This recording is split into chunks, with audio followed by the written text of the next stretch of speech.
Hello, I'm Tanishwaran Analaki Murugan dari DTK 1B.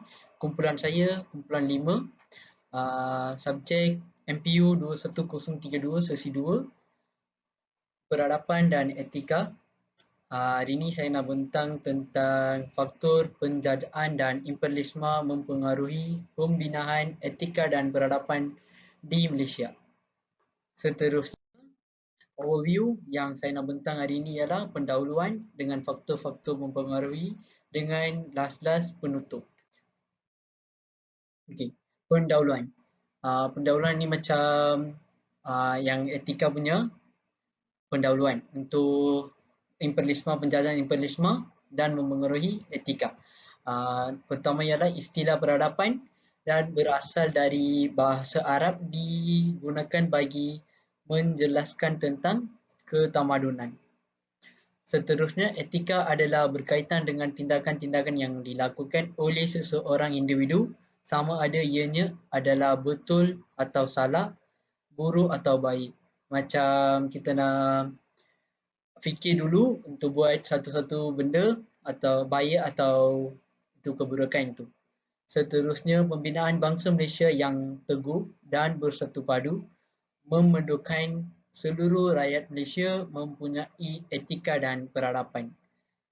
Akhirnya, etika dan peradaban berasal dari kesedaran, bergandungan, pengalaman, kegemaran sejak had. Seterusnya, faktor ekonomi. Faktor ekonomi ni macam buat yang revolution dengan import export yang negara-negara jajah datang ke tanah Melayu untuk membuat bisnes macam pertanian, perkilangan, menjajah perlembagaan macam tu untuk membuat bahan mentah, uh, membuat ekspor dan import ke negara tanah Melayu. Okay. Antara hasil bumi di tanah Melayu yang adalah yang biji timah, kayu jati, kelapa sawit, arang batu, getah. Boleh tengok dekat gambar-gambar yang ini. Yang atas sekali itu arang batu, yang nombor 2 kayu jati, yang ketiga kelapa sawit, yang keempat biji timah, yang kelima ada getah. Seterusnya, memperkembangkan sistem pengangkutan dan perhubungan. Yang sistem pengangkutan dan perhubungan untuk membuat hubung dengan pegawai-pegawai dia semungkin cepat untuk dia orang berkomunikasi. Nombor 1 adalah pembukara terusan Suez. Suez itu macam evergreen, yang tengok yang besar, kapal besar tu. Terusan kapal sepanjang 163 km, seterusnya menghubungkan pelabuhan site di laut tengah di Suez di Laut Merah. Yang laut-laut besar itu untuk membuat pelaburan yang macam kapal evergreen. Kewujudan telah memerdekakan perjalanan dari benak Erop ke timur. Seterusnya mencipta lebih selamat, air sekali menjimat kos. Kapal wap membawa suasana dengan lebih banyak, seterusnya lebih cepat. Akhirnya menggunakan arang batu sebagai bahan bakar. Untuk bahan bakar tu menggunakan arang batu untuk membuat kapal wap berfungsi. Seterusnya sama air sekali mencipta alat komunikasi. Alat komunikasi untuk berkomunikasi dengan cepat dengan pegawai-pegawai dia untuk membuat ekspor dan import. Nombor 1, telegraf. Telegraf itu boleh tengok dekat gambar tu macam telefon. Seterusnya membolehkan mengusaha barat menghubungi agensi-agensi mereka di timur dengan lebih cepat. Mendapat pesanan bahan-bahan mentah dari Asia Tenggara dengan mudah dan cepat. Kesimpulan yang penutup tu, ilmu tentang etika dan peradaban adalah penting dalam membentuk sesebuah masyarakat, negara dan bangsa. Ilmu tentang etika dan peradaban hari ini amat penting kerana boleh membantu ke arah pembinaan dan kejayaan sesuatu masyarakat. Kira juga dapat lihat sehingga hari ini kesan akibat penjajahan salah satunya ia pembinaan kotak Afomasa di Bandar Hiling, Melaka, yang merupakan seni bina tertua Eropah yang mesti berada di Asia. Sehingga kini ia menjadi tempat tarian pelancong asing. Okey, itu je dari saya. Yang ini rujukan yang saya dapat dari internet untuk menghabiskan assignment ini.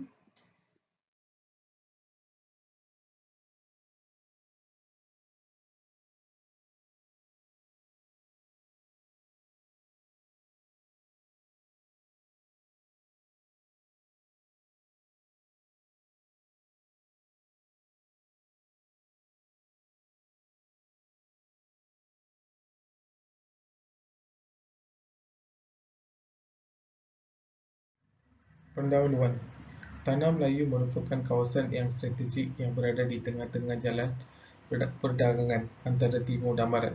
Sumber alam semula jadinya yang melimpah luas seperti rempah, biji timah dan hasil-hasil hutan menarik minat kuasa asing dari Eropah untuk menguasainya. Portugis, Belanda, British dan Jepun adalah kuasa-kuasa asing yang telah menjajah tanah Melayu dan mengaut hasil bumi tanah Melayu untuk kepentingan mereka. British merupakan negara penjajah yang paling banyak meninggalkan kesan ke atas sosio budaya di tanah Melayu. Penjajahan di tanah Melayu bermula pada Portugis menakluki Melaka pada 1511 sehingga 1641, Belanda pada tahun 1641 sehingga 1824, British pada tahun 1824 sehingga 1957 dan Jepun pada tahun 1941 sehingga 1945. Seterusnya, saya akan menerangkan faktor campur tangan British. Terdapat 3 faktor campur tangan British. Faktor pertama ialah faktor ekonomi. Pada kurun ke-19, beberapa ciptaan terbaru telah berjaya ditemui yang memerlukan penggunaan biji timah. Biji timah amat diperlukan dalam perusahaan mengetin makanan dan minuman. Pelaksanaan dasar imperialisme barat ini adalah lanjutan kepada perkembangan sistem ekonomi kapitalisme dan pengalaman suatu rasa ekonomi yang dikenali sebagai merkantilisme pada abad ke-16 dan ke-17. Kapitalisme ialah sistem ekonomi yang menggalakkan pengumpulan modal, hak milik persendirian, persaingan untuk pasaran dan perniagaan untuk keuntungan. Pihak barat terutamanya British berlumba-lumba melaksanakan dasar imperialisme bagi tujuan menambahkan sumber dan hasil ekonomi mereka. Tanah Melayu amat terkenal dengan kekayaan hasil bumi. Ini merupakan sebab utama British ingin menjajah dan menguasai segala punca ekonomi dan mengeksploitasi hasil bumi yang ada.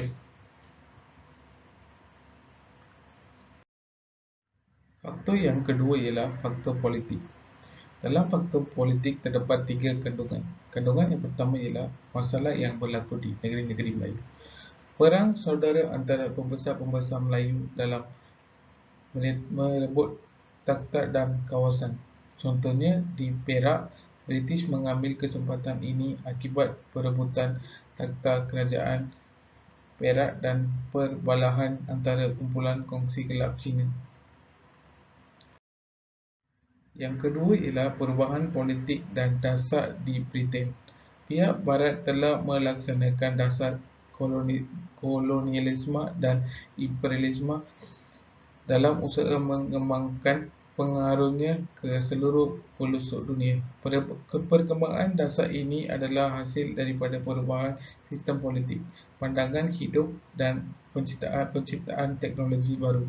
Kesan daripada perkembangan ini, kegiatan perdagangan antara Asia dan benua Eropah semakin meningkat kerana perjalanan yang jauh antara kedua-dua kawasan ini telah dipendekkan.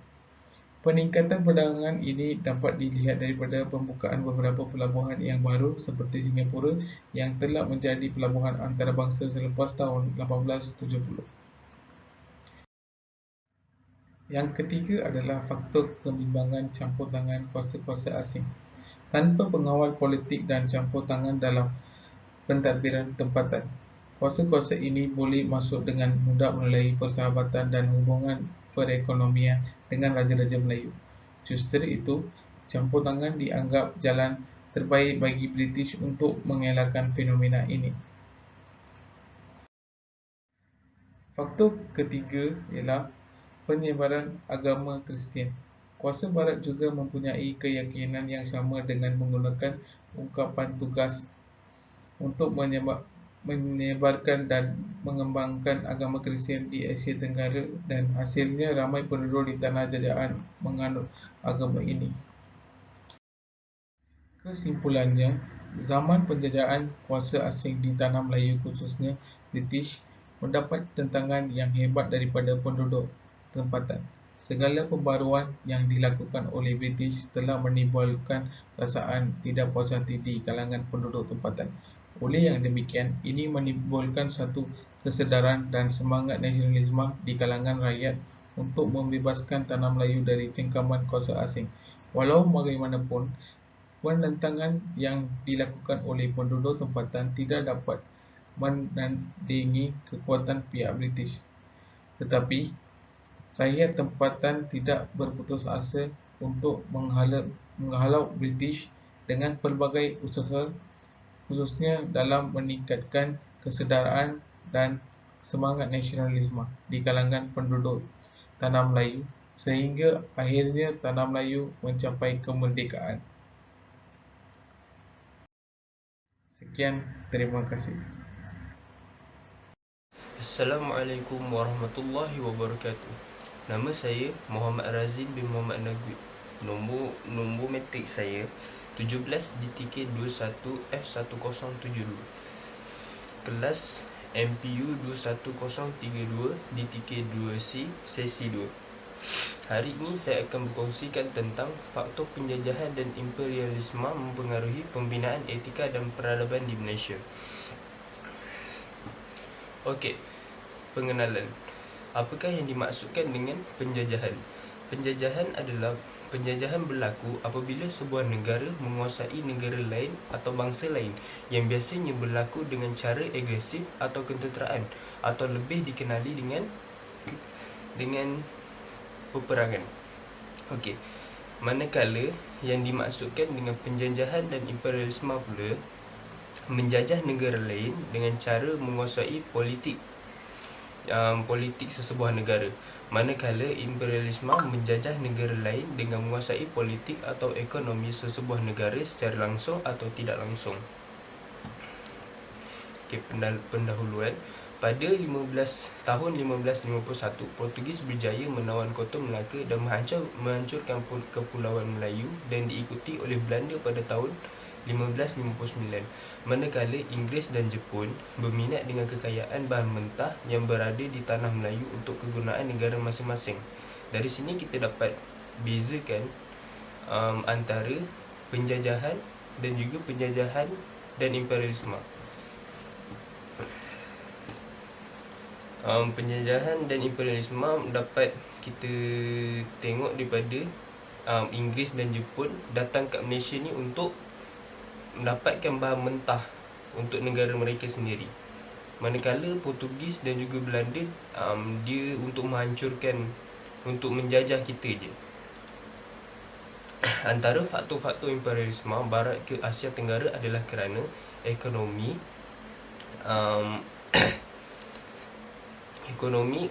yang mana mereka inginkan bahan mentah terhadap negara masing-masing. Contohnya, Inggeris telah melombong secara komersial di Raut Pahang yang merupakan lombong emas terbesar di Malaysia. Politik pula, kerana mereka ingin mengulaskan kuasa agar digeruni oleh negara-negara lain. Sosial. Ekonomi. Dari segi ekonomi, negara penjajah dan imperialisme telah banyak mempengaruhi bidang pelancongan, pengangkutan dan pertanian. Antaranya ialah Kota Formosa yang berada di Melaka telah menarik ramai pelancong dari luar hingga hari ini untuk menyaksikan seni bina tetua Eropah yang berada di Asia.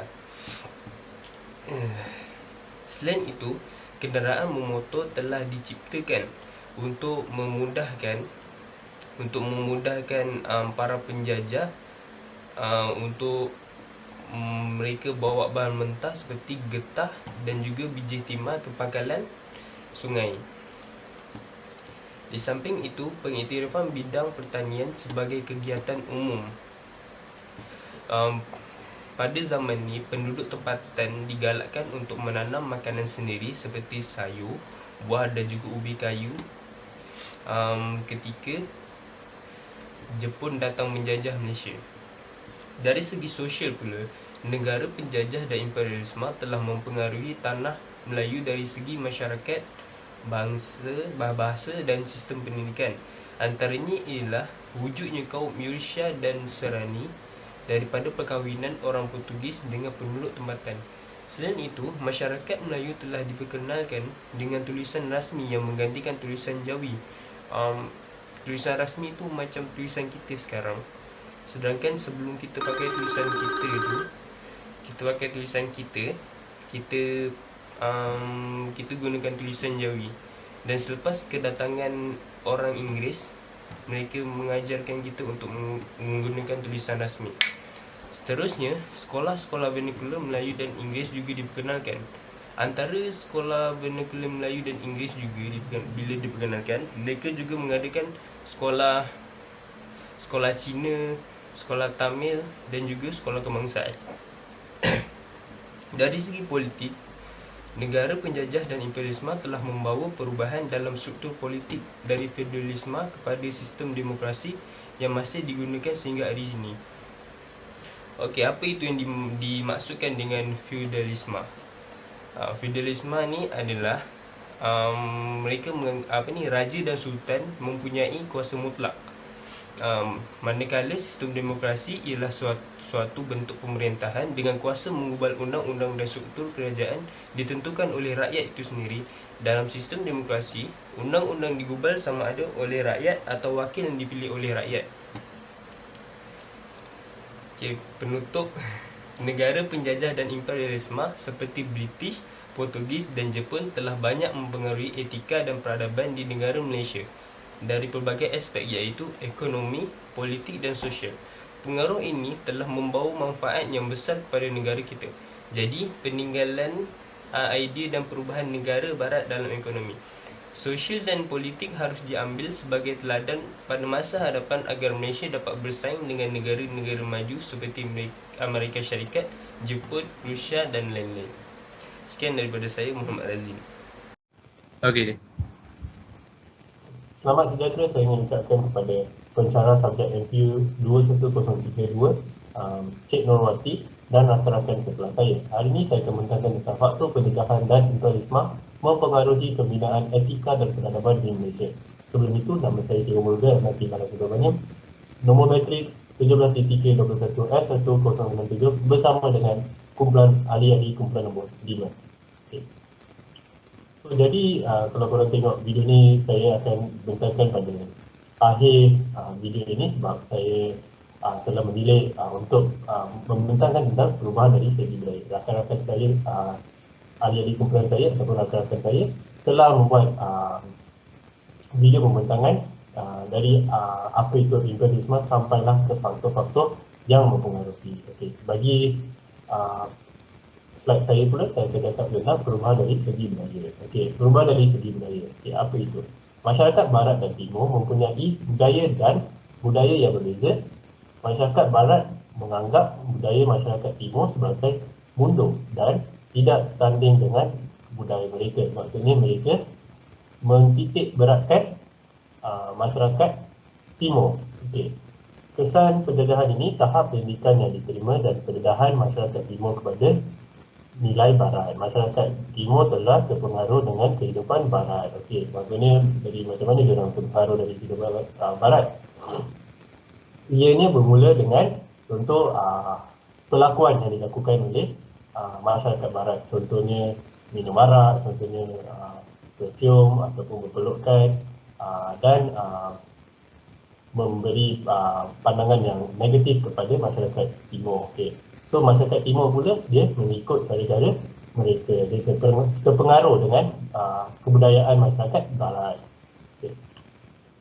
Yang saya cakap tentang meminum arak, bercium dan mengikut trend, berhidup mengikut trend seperti skin fade ataupun budaya punk. Okey, ini yang saya maksudkan. Okey, faktor gaya menyeruan generasi muda dengan gaya hidup barat.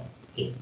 So, pengaruh barat secara umumnya boleh didefinisikan sebagai gerakan pembaratan dan penjajahan fikiran yang dilancarkan kepada sesebuah negara yang mempunyai tujuan yang nyata, iaitu menundukkan negara itu kepada kuasa imperialis. Okay. Generasi muda pula, macam generasi kita, pada zaman kini mengikut dengan gaya hidup barat yang saya nyatakan tadi. Okay. Kalau dalam gambar tu, korang boleh tengok, dia ada budaya punk, budaya skin fade. Okay. So, kita telah terpengaruh dengan gaya hidup barat ini.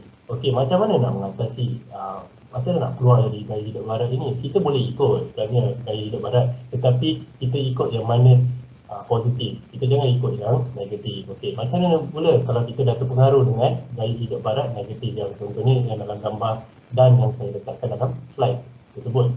Okey, kita boleh mengamalkan amalan beribadah secara geram. Kita haruslah mendekatkan diri dengan Tuhan supaya kita dapat mempengaruh dari benda-benda negatif ini. Yang kedua ialah membaca artikel-artikel ataupun buku-buku yang memberi dalam perkataan Inggeris positive vibe kepada diri kita supaya kita dapat lebih menambahkan ilmu pengetahuan kita tentang gaya hidup barat dan dengan diri kita. Okey. So bila kita baca buku-buku ini, kita dapat at least kita dapat meningkatkan ilmu pengetahuan kita. Okey, kita dapat mengklasifikasikan benda yang positif dan negatif. Okey. Yang ketiga pula, kita boleh menonton video-video yang positif ataupun membaca dokumentasi ataupun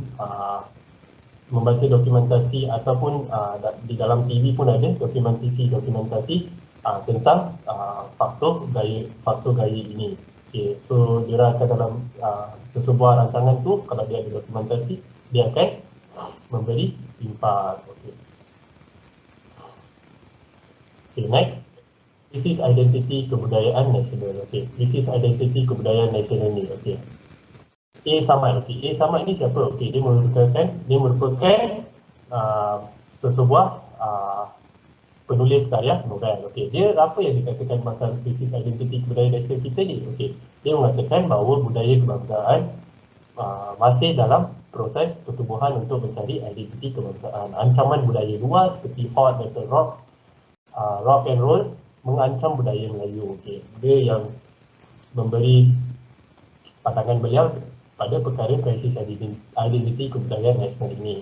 Okay, begitu juga dengan tarian-tarian asli dapat menarik generasi muda melalui bentak disco. Okay, maksudnya kalau kita tengok pada zaman ini, ramai dari generasi muda kita terpengaruh sangat dengan budaya barat. Okay, apatah lagi dalam zaman sekarang, iaitu budaya zaman 2022. Okay, yang banyak kita boleh cek dari telefon bimbit, laptop ataupun komputer kita boleh dapat akses kepada semua maklumat di dalam gadget-gadget tersebut. Okey. So dengan diorang tengok, diorang tengok dalam YouTube, contohnya diorang tengok dalam YouTube ataupun dalam laman-laman web lain, diorang tengok, okey, diorang tengok YouTuber kegemaran ataupun karakter kegemaran ataupun pelakon kegemaran diorang tengah membuat pasal gaya-gaya barat ini. Okey, diorang buat budaya-budaya barat, maksudnya mereka membuat rambut punk dan sebagainya. So kita terikut-ikut. So apa yang kita boleh buat, kita haruslah mengurangkan impak kita tengok dalam YouTube ini.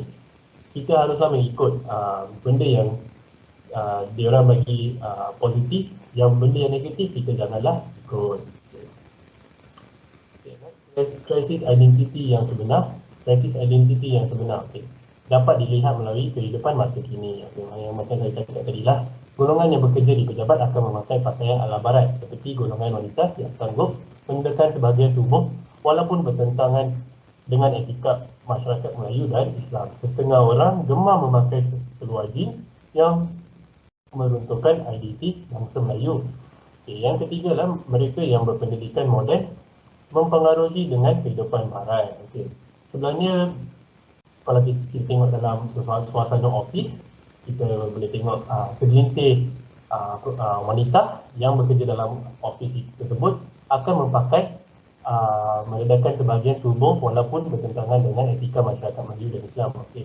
Ini mungkin kriteria office itu, ataupun kita boleh katakan dalam konteks office itu memang diorang harus memakai pakaian seperti itu. Tetapi apa yang dimaksudkan dalam krisis identiti yang sebenar ini, apa yang mereka percaya inilah harus mengurangkan ataupun tidak mendedahkan at least tubuh badan mereka yang terlalu banyak. Okay.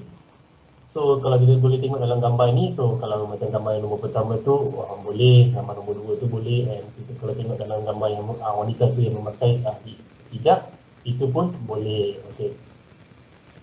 Itu adalah contoh-contoh yang pakaian yang menutup aurat. Okay. Kesimpulannya, okay, apa yang saya dapat? Kesimpulannya, selepas kedatangan Barat ke Tanah Melayu telah mengubah pelbagai konsep tentang Tanah Melayu dari sudut ekonomi, sosial, politik dan kedudukan diraja. Okay.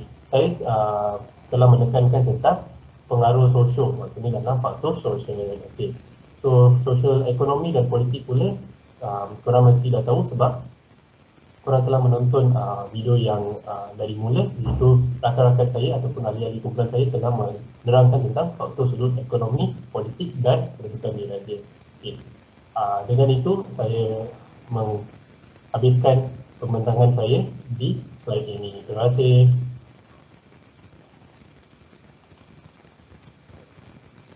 Screw.